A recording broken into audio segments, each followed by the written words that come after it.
इन विभिन्न शंखों की ध्वनि कोलाहलपूर्ण बन गई, जो आकाश तथा पृथ्वी को शब्दायमान करती हुई धृतराष्ट्र के पुत्रों के हृदय को विदीर्ण करने लगी। जब भीष्म तथा दुर्योधन के पक्ष के अन्य वीरों ने अपने अपने शंख बजाए तो पांडवों के हृदय विदीर्ण नहीं हुए। ऐसी घटनाओं का वर्णन नहीं मिलता, क्योंकि इस विशिष्ट श्लोक में कहा गया है कि पांडव पक्ष के शंखनाद से धृतराष्ट्र के पुत्रों के हृदय विदीर्ण हो गए। इसका कारण स्वयं पांडव और भगवान कृष्ण में उनका विश्वास है। परमेश्वर की शरण ग्रहण करने वाले को किसी का भय नहीं रह जाता, चाहे वह कितनी ही विपत्ति में क्यों न हो। उस समय हनुमान से अंकित ध्वजा लगे रथ पर आसीन पांडु पुत्र अर्जुन अपना धनुष उठाकर तीर चलाने के लिए उद्यत हुआ। हे राजन, धृतराष्ट्र के पुत्रों को व्यूह में खड़ा देखकर अर्जुन ने श्री कृष्ण से ये वचन कहे। युद्ध प्रारंभ होने ही वाला था। उपर्युक्त कथन से ज्ञात होता है कि पांडवों की सेना की अप्रत्याशित व्यवस्था से धृतराष्ट्र के पुत्र बहुत कुछ निरुत्साहित थे, क्योंकि युद्ध भूमि में पांडवों का निर्देशन भगवान कृष्ण के आदेशानुसार हो रहा था। अर्जुन की ध्वजा पर हनुमान का चिन्ह भी विजय का सूचक है, क्योंकि हनुमान ने राम तथा रावण युद्ध में राम की सहायता की थी, जिससे राम विजयी हुए थे। इस समय अर्जुन की सहायता के लिए उनके रथ पर राम तथा हनुमान दोनों उपस्थित थे। भगवान कृष्ण साक्षात राम है और जहाँ भी राम रहते हैं वहाँ उनका नित्य सेवक हनुमान होता है तथा उनकी नित्य संगिनी वैभव की देवी सीता उपस्थित रहती है। अतः अर्जुन के लिए किसी भी शत्रु से भय का कोई कारण नहीं था। इससे भी अधिक इंद्रियों के स्वामी भगवान कृष्ण निर्देश देने के लिए साक्षात उपस्थित थे। इस प्रकार अर्जुन को युद्ध करने के मामले में सारा परामर्श प्राप्त था। ऐसी स्थितियों में जिनकी व्यवस्था भगवान ने अपने शाश्वत भक्त के लिए की थी, निश्चित विजय के लक्षण स्पष्ट थे। अर्जुन ने कहा, हे अच्युत, कृपा करके मेरा रथ दोनों सेनाओं के बीच ले चले, जिससे मैं यहाँ उपस्थित युद्ध की अभिलाषा रखने वालों को और शस्त्रों की इस महान परीक्षा में जिनसे मुझे संघर्ष करना है उन्हें देख सकूं। यद्यपि श्री कृष्ण साक्षात श्री भगवान है, किंतु वे अहेतुकी कृपावश अपने मित्र की सेवा में लगे हुए थे। वे अपने भक्तों पर स्नेह दिखाने में कभी नहीं चूकते, इसीलिए अर्जुन ने उन्हें अच्युत कहा है। सारथी रूप में उन्हें अर्जुन की आज्ञा का पालन करना था और उन्होंने इनमें कोई संकोच नहीं किया, अतः उन्हें अच्युत कहकर संबोधित किया गया है। यद्यपि उन्होंने अपने भक्त का सारथी पद स्वीकार किया था, किंतु इससे उनकी परम स्थिति अक्षुण्ण बनी रही। प्रत्येक परिस्थिति में वे इंद्रियों के स्वामी श्री भगवान ऋषिकेश हैं। भगवान तथा उनके सेवक का संबंध अत्यंत मधुर एवं दिव्य होता है। सेवक स्वामी की सेवा करने के लिए सदैव उद्यत रहता है और भगवान भी भक्त की कुछ न कुछ सेवा करने की कोशिश में रहते हैं। वे इसमें विशेष आनंद का अनुभव करते हैं कि वे स्वयं आज्ञादाता न बने, अपितु उनके शुद्ध भक्त उन्हें आज्ञा दें। चूँकि वे स्वामी हैं, अतः सभी लोग उनके आज्ञा पालक हैं और उनके ऊपर उनको आज्ञा देने वाला कोई नहीं है। किंतु जब वे देखते हैं कि उनका शुद्ध भक्त आज्ञा दे रहा है तो उन्हें दिव्य आनंद मिलता है। यद्यपि वे समस्त परिस्थितियों में अच्युत रहने वाले हैं।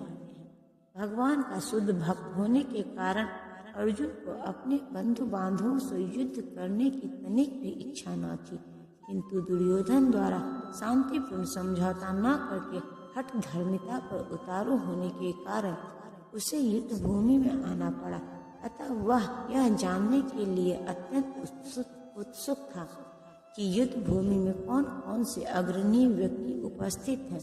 यद्यपि युद्ध भूमि में शांति प्रयासों का कोई प्रश्न नहीं उठता, तो भी वह उन्हें फिर से देखना चाह रहा था और यह देखना चाह रहा था कि वे इस अवांछित युद्ध पर किस हद तक तुले हुए हैं।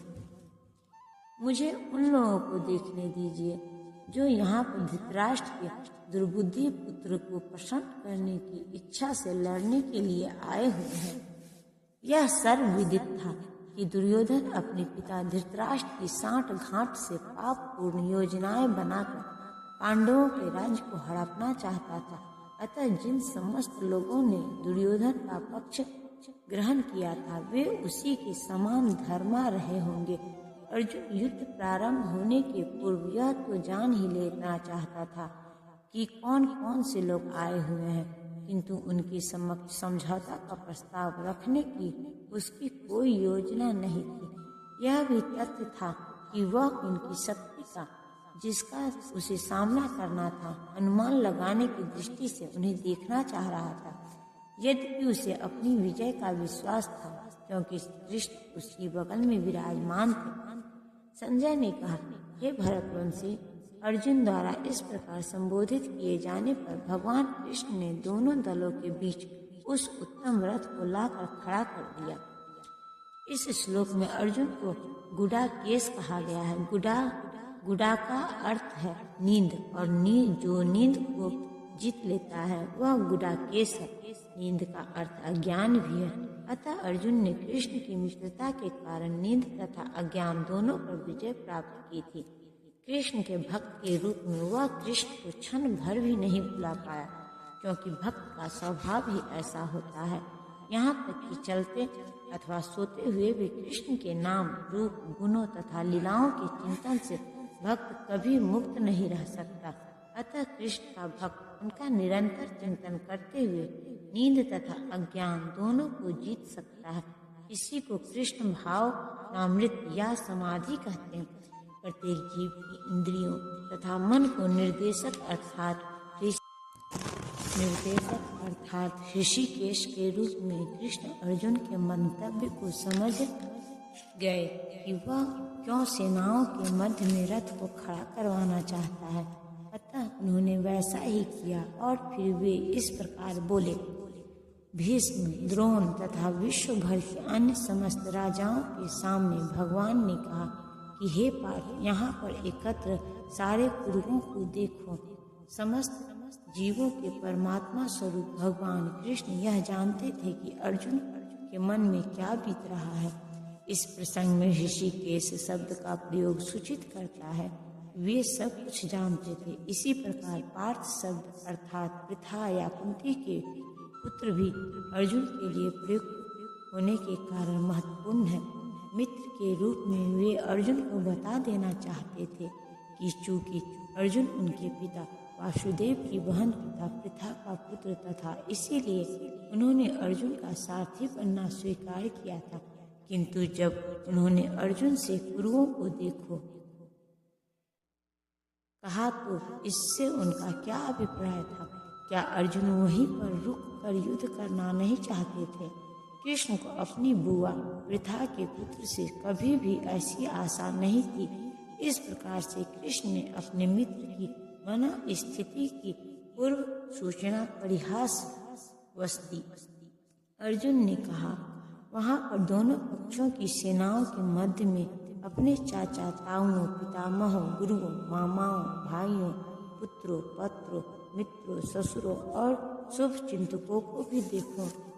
अर्जुन युद्ध भूमि में अपने सभी संबंधियों को देख सका। वह अपने पिता के समकालीन भूरिश्रवा जैसे व्यक्तियों, भीष्म तथा सोमदत्त जैसे पितामहों, द्रोणाचार्य तथा कृपाचार्य जैसे गुरुओं, शल्य तथा शकुनी जैसे मामाओं, दुर्योधन जैसे भाइयों, लक्ष्मण जैसे पुत्रों, अश्वत्थामा जैसे मित्रों एवं कृतवर्मा जैसे शुभ चिंतकों को देख सका। वह उन सेनाओं को भी देख सका जिनमें उसके अनेक मित्र थे।